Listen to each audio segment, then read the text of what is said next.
Dans votre entreprise, quels exemples concrets démontrent l'accélération depuis le Covid des mégatrends du digital et de la transition énergétique?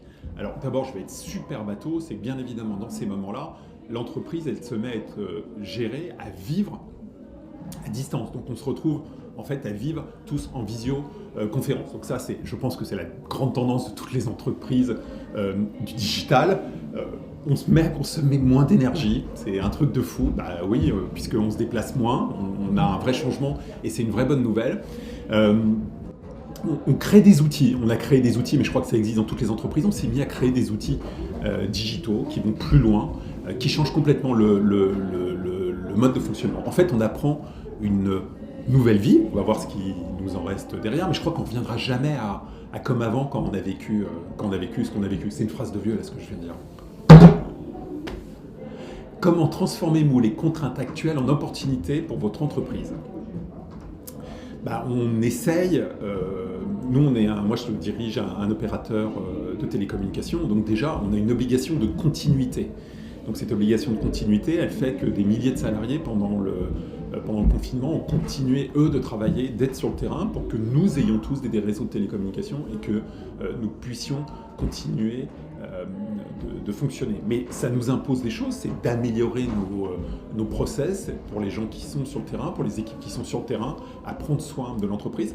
Donc on crée des choses, on crée des structures, on améliore les structures et au milieu de ces structures, bien évidemment, on essaye de contourner ces contraintes en inventant des choses qui vont améliorer la qualité que l'on est capable d'apporter à nos abonnés. Que faites-vous pour que votre entreprise contribue à embarquer le plus grand nombre? Alors, jamais assez, ça c'est le secret, mais ce qu'on essaie de faire, c'est déjà de voir plus les gens, physiquement et à distance, mais de se dire, retrouvons-nous, essayons de vivre.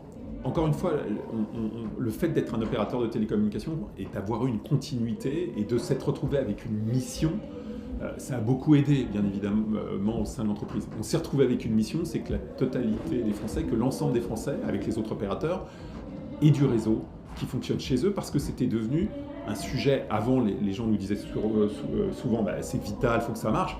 Mais là, c'était réellement vital. Si on est bloqué chez soi pendant 3 mois et 3 mois, on n'a pas de connexion avec le reste du monde, c'est un vrai sujet.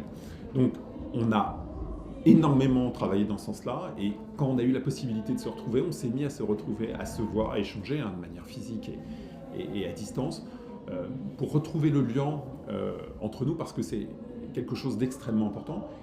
Et encore une fois, en découvrant ou en se mettant tous à utiliser plus la visioconférence, eh bien on s'est mis dans un environnement que l'on ne perdra pas, mais qui permet d'échanger avec plus de monde, qui permet d'embarquer, en utilisant votre mot, embarquer plus de monde pour avancer.